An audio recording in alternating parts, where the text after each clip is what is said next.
أصدقائي على اليوتيوب في فيديو آخر. معاكم رباب آل هنيدي. أنا أعتبر نفسي من الناس المحظوظة بالصباح والاستمتاع بالصباح، لأني أشتغل من البيت. أغلب شغلي البزنس حقي أونلاين يعتمد على الإيميلات، فالصباح كله حقي.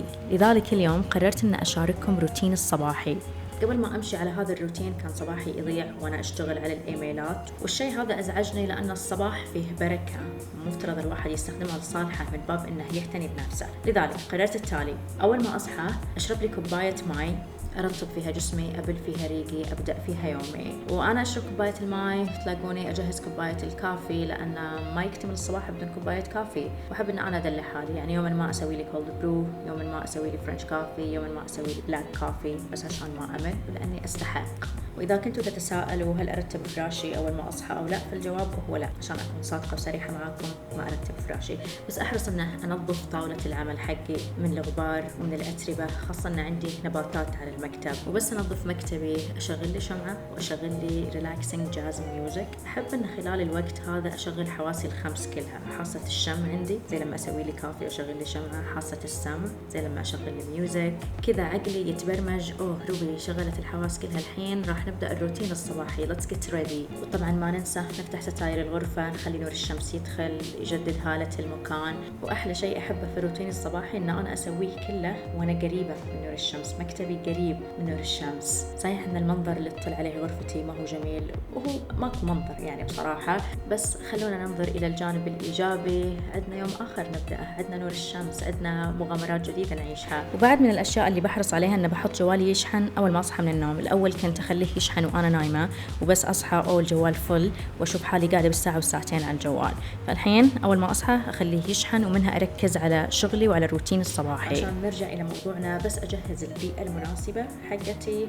أبدأ بالكتابة، كتابة صفحات الصباح، سولفت لكم عنها في آخر فيديو نزلته باليوتيوب، حط لكم الرابط فوق.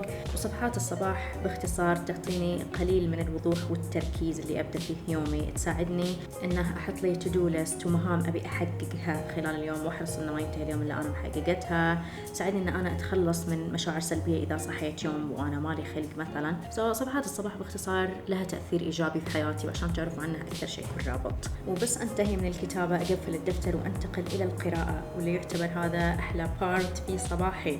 أنا ما أقدر أوصف نفسي على أن أنا مرة شغوفة أو نهمة أو دودة كتب، لكن أحرص أن القراءة جزء من يومي. وأنا أحب القراءة لأن أشوف فيها هدوء، أشوف فيها هروب من ضجيج الدنيا، أشوفها أرخص وسيلة إلى السفر. بالقراءة احنا نقدر نسافر حضارات عمرنا ما فكرنا بزيارتها. أقرأ لأن القراءة تقوي روحي مثل ما الرياضة تقوي جسدي. أقرأ لأن القراءة ثورة، وساعدتني أن أنا أمر في انعطافات كثيرة في حياتي، خلتني أمر بنقاط تحول كثيرة. وأقرأ لأن أتمنى أن أنا أكتب كتاب يوما ما، أقولها على استحياء بس نقول إن شاء الله.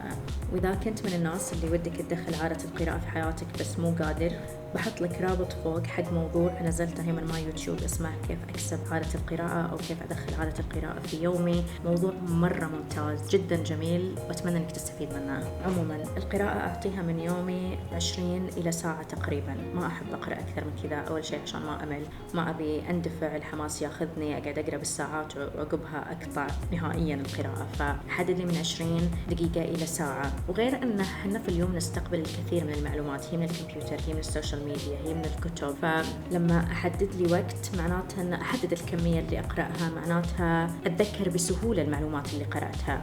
وبس أخلص قراءة أخذ نفسي وأروح أجهز لي وجبة الفطور، واللي عادة تتكون من شوفان وبيض. هذا الخيار الأول نمبر 1 عندي آخر سنتين ثلاث، لا تفكر لا تحتار، بيض وشوفان. كذا أكون بدأت يومي بوجبة غنية، وجبة مشبعة لأنها غنية بالألياف وغنية بالبروتين.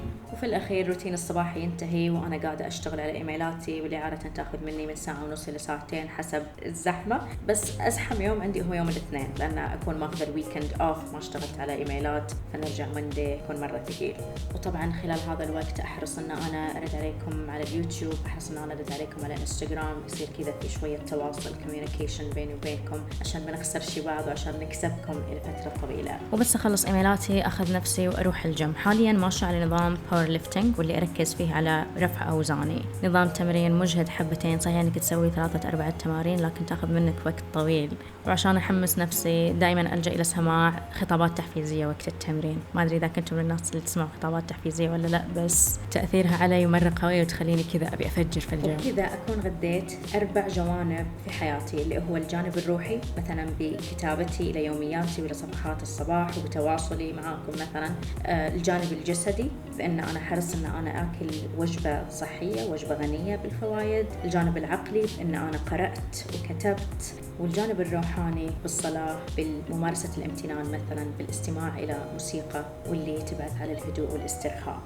هذا كل اللي عندي اليوم أصدقائي. أتمنى الفيديو كان خفيف ولطيف عليكم، مع ملاحظة أن أنا اضطريت أن أنا أسجل الصوت مرتين. تخيلوا أن أنا أنكت نفس النكت مرتين وأضحك عليها بعد. anyway، إذا عندكم أي تعليق، أي استفسار، أي concern، بليز شاركوني إياه في الكومنت. شاركوني روتينكم الصباحي أو إذا حابين أنكم تطوروا منه. ما ننسى اللايك، ما ننسى السبسكرايب. مشكورين للمشاهدة وحسن الاستماع.